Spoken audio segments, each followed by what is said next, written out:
வணக்கம் தோழி, எல்லாரும் எப்படி இருக்கீங்க? நான் ரொம்ப நல்லா இருக்கேன். இந்த வீடியோவில் நம்ம என்ன பார்க்க போகிறோம்னா, ஆஃப்டர் ஓவுலேஷன் நமக்கு பீரியட்ஸே ஆகாமல் அப்படியே கரு தங்கறதுக்கு நம்ம செய்ய வேண்டிய முக்கியமான விஷயங்களை பற்றி பார்க்க போகிறோம். மேக்ஸிமம் டைம் நமக்கு தெரியாமல் செய்யக்கூடிய சில விஷயங்களால் கூட நமக்கு கரு தங்காமல் போயிடலாம். ஸோ அதை பற்றி நம்ம இந்த வீடியோவில் தெளிவாக பார்க்கலாம். வீடியோ பார்க்குறதுக்கு முன்னாடி இன்னும் நம்ம சேனலை சப்ஸ்கிரைப் பண்ணலைன்னா பண்ணிக்கோங்க தோழி. ப்ரெக்னென்சி தொடர்பான இன்னும் நிறைய விஷயங்களை தெரிஞ்சுக்க முடியும். இப்போ நம்ம வீடியோ பார்த்துடலாம். ஸோ நமக்கு ட்ரீட்மெண்ட் மூலியமாகவோ அல்லது இயற்கையாகவோ நமக்கு ஓவுலேஷன் ஆகிடுச்சு அப்படின்னா நம்ம கணவன் மனைவி இணைவோம் இல்லையா, அதுக்கப்புறம் நம்ம செய்ய வேண்டிய சில முக்கியமான விஷயங்கள் இருக்குது. கண்டிப்பாக அதை நீங்கள் ஃபாலோ பண்ணிங்கன்னா நிச்சயமாக கர்ப்பம் தங்குறதுல எந்த விதமான பாதிப்பும் ஏற்படாது. அதில் ரொம்ப முக்கியமாக ஃபஸ்ட்டு உணவு விஷயத்தில் நம்ம எப்படி இருக்கலாம் அப்படிங்கிறத பார்த்துடலாம். முக்கியமாக இந்த ஜங்க் ஃபுட், முக்கியமாக இந்த ஃபாஸ்ட் ஃபுட் ஐட்டங்களை எடுக்காதீங்க. வெளி உணவுகளை தவிர்க்கிறது நல்லது. அப்படியே நீங்கள் வீட்டில் சமைக்கிறீங்க அப்படின்னா கூட ரொம்ப டீப் ஃப்ரை பண்ண உணவுகளை எடுத்துக்காமல் இருக்கிறது நல்லது. அதிக அளவில் சிக்கன் எடுத்துக்காதீங்க. உடலுக்கு உஷ்ணம் தரக்கூடிய உணவுப் பொருட்களை ஆஃப்டர் ஓவுலேஷன் தவிர்க்கிறது நல்லது.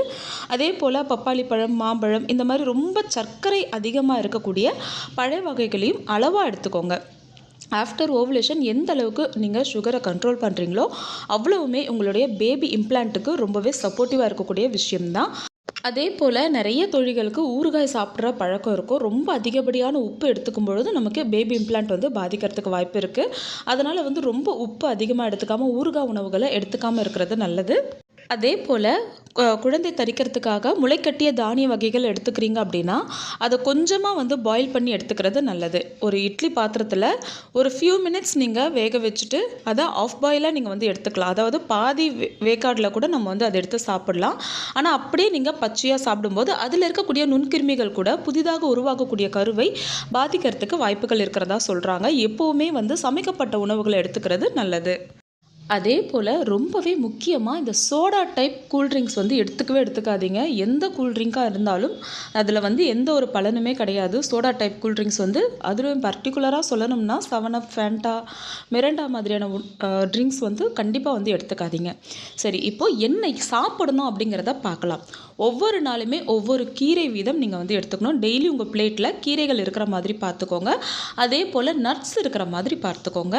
இது ரெண்டையுமே டெய்லி மிஸ் பண்ணாதீங்க.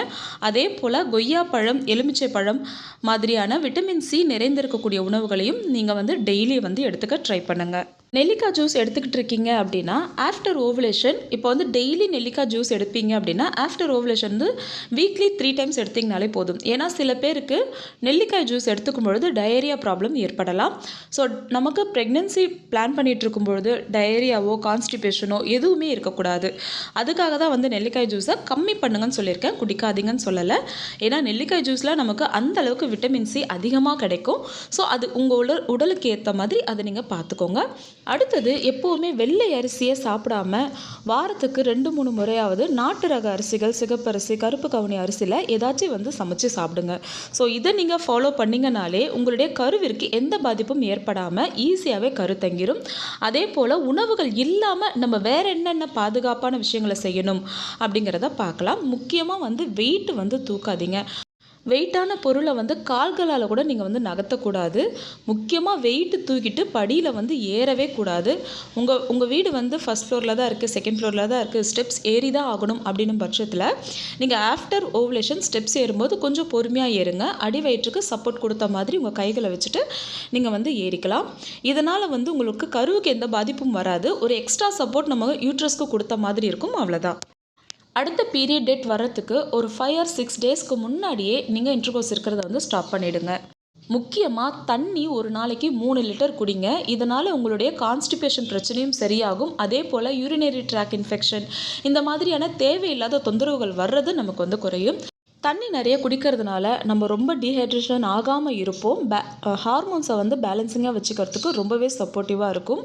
பாடி ஹீட்டை ரெடியூஸ் பண்ணுறதுக்கு தண்ணி நிறைய குடிக்கிறது தான் பெஸ்ட் சொல்யூஷனாக நான் சொல்லுவேன். ஏன்னா நமக்கு தண்ணி நிறைய குடிக்காததுனாலே நிறைய பிரச்சனைகள் வரும். ஸோ ஆஃப்டர் ஓவுலேஷனோ பிஃபோர் ஓவுலேஷனோ தண்ணி குடிக்கிறதுல மட்டும் எந்த விதமான குறையும் வைக்க வேண்டாம்.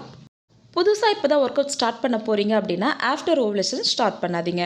நீங்கள் பீரியட்ஸ் முடிஞ்சால் ஒரு 5th டேலேருந்து ஸ்டார்ட் பண்ணுங்கள். புதுசாக ஆரம்பிக்கிறவங்க ஓவுலேஷன்லாம் முடிஞ்சு ஆரம்பிக்கிறது வேண்டாம்.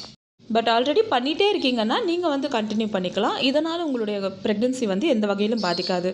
இல்லை ப்ரெக்னென்சிக்கான யோகாஸ் மட்டும்தான் நீங்கள் செய்கிறீங்கன்னா அதை தாராளமாக செய்யலாம். ஒரு நாளைக்கு ஒரு 100-200 பட்டர்ஃப்ளை போஸ் பண்ணுறது, கால்களை வந்து செவத்து பக்கமாக தூக்கி வைக்கிறது, இது எல்லாமே உங்களுக்கு யூட்ரஸ்க்கு தேவையான பிளட் ஃப்ளோவை கொடுத்து கருமுட்டை வளர்ச்சிக்கும் இம்ப்ளான்டேஷனுக்கும் ரொம்பவே சப்போர்ட்டிவாக இருக்கும்.